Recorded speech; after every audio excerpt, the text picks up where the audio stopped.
मुलांना आवडतील अशा प्रकारे आज आपण सोया चंक्सची रेसिपी करणार आहोत। याला सोयावडी किंवा सोयाबीन चंक्स म्हणतात। तर इथे अर्धा बाउल मोठ्या साईजमधले सोया चंक्स घेतले आहेत। यामध्ये उकळतं पाणी घालायचं आहे। पाणी पूर्णपणे उकळलेलं असावं, अजिबात गरम पाणी वापरायचं नाही। पाणी उकळलेलं असल्यामुळे सोया चंक्स आहेत ते व्यवस्थित छान भिजले जातात आणि आतपर्यंत सॉफ्ट होतात। यामध्ये उकळतं पाणी घातल्यानंतर प्लेट झाकून 10 मिनिटांसाठी ठेवून द्यायचं आहे। तोपर्यंत कोबी, ढबू मिरची आणि कांदा तिन्हीही उभ्या साईजमध्ये कट करून घ्यायचे आहेत। साईज पातळ करायची पण ती उभी असली पाहिजे, अशा प्रकारे हे कट करून घ्यायचे आहेत। 10 मिनिट झाले आहेत। 10 मिनिटांनंतर आपण याच्यावरची प्लेट काढून पाहणार आहोत की सोया चंक्स व्यवस्थित भिजले गेले आहेत का ते। त्यातील एखादा सोया चंक्स घ्यायचा आहे आणि तो हाताने अशा प्रकारे तोडून पाहायचा आहे। एकदम परफेक्ट सॉफ्ट झाले आहेत। जर झाले नसतील तर आणखी 5 मिनिटांसाठी प्लेट झाकून ठेवून द्यायचं आहे।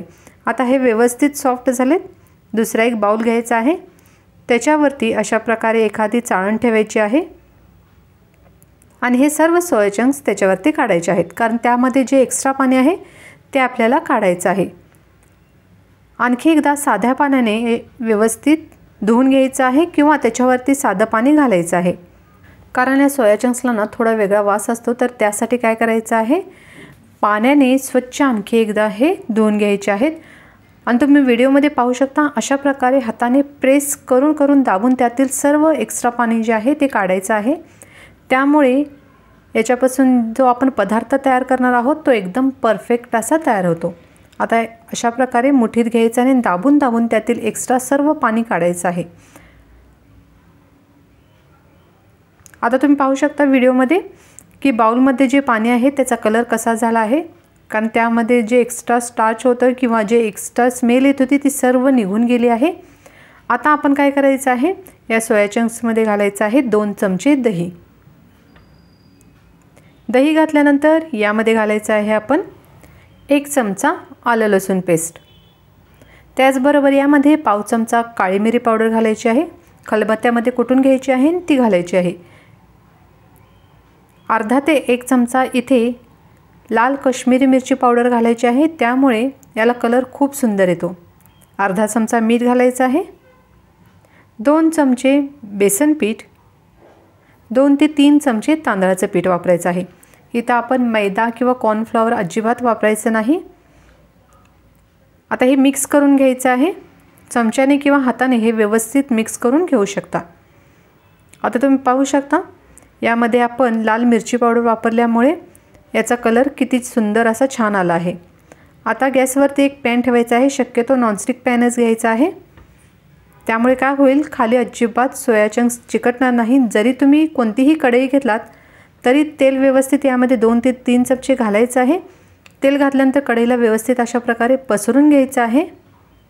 गॅस लो टू मिडियम फ्लेमवरतीच ठेवायचा आहे, मोठा अजिबात करायचा नाही। आणि हे सर्व सोया चंक्स यामध्ये घालायचे आहेत आणि 5 ते 7 मिनिटांसाठी गॅस मध्यम आचेवरती ठेवून हे भाजून घ्यायचे आहेत। यामुळे काय होईल, यातील जे एक्स्ट्रा पाणी आहे ते वाफ होऊन निघून जाईल। त्याचबरोबर आपण यामध्ये जे बेसन आणि तांदळाचं पीठ वापरलं आहे ना, त्यामुळे याला छान अशी कोटिंग येईल आणि हे थोडेसे कुरकुरीत होतील। जर तुम्हाला हवं असेल तर आहे इथेपर्यंत प्रोसेस करून हे तुम्ही डायरेक्ट तेलामध्ये जरी तळून घेतलात तरी देखील चालू शकतं। आता तुम्ही पाहू शकता किती छान भाजले गेले आहेत। 5 ते 7 मिनिटांमध्ये अशा प्रकारे हे छान भाजले जातात।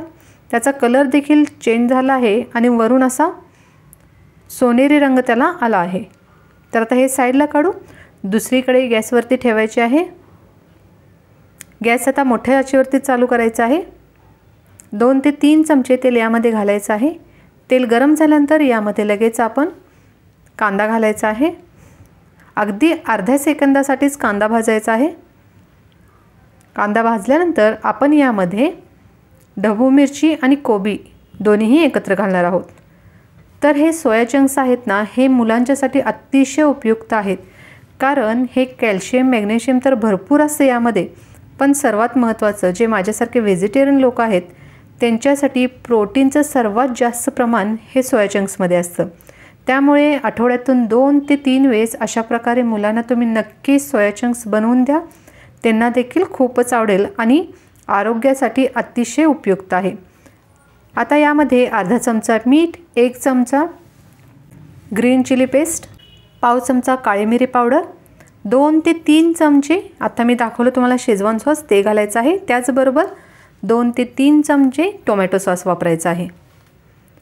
टोमॅटो सॉस घातल्यानंतर यामध्ये जाईल आता आलं लसूणची पेस्ट। अगदी अर्ध्या सेकंदासाठी हे व्यवस्थित सगळं मिक्स करून घ्यायचं आहे। आपल्याला भाज्या खूप जास्त सॉफ्ट करायच्या आहेत, हलकासा त्याचा कच्चेपणा गेला पाहिजे इतकंच भाज्या आपल्याला भाजून घ्यायच्या आहेत। आता हे व्यवस्थित मिक्स झाले आहेत। यामध्ये आपण आता सोया चंक्स घालायचे आहेत।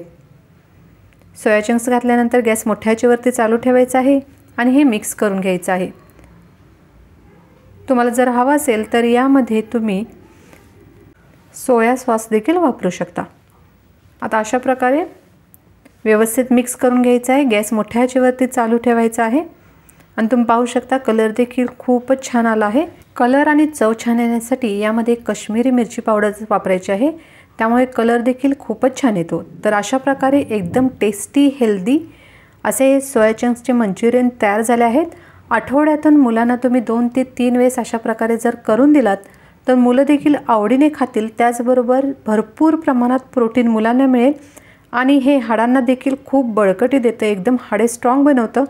त्यासाठी रोजच्या आहारात तर मुले खाऊ शकत नाहीत, तर आठवड्यातून 2 ते 3 वेळेस तुम्ही मुलांना, मोठ्यांना, सर्वांना अशा प्रकारे बनवून दिलात तर सर्वजणच आवडीने खातील आणि त्याचबरोबर त्याचा फायदा देखील खूपच छान होईल। तर नक्की ट्राय करून बघा। रेसिपी कशी वाटली ते मला कमेंट करून सांगा। त्याचबरोबर चॅनलवर नवीन असाल तर चॅनलला सबस्क्राईब जरूर करा। तर अतिशय टेस्टला बेस्ट असे हे सोया मंचुरियन तयार झाले आहेत।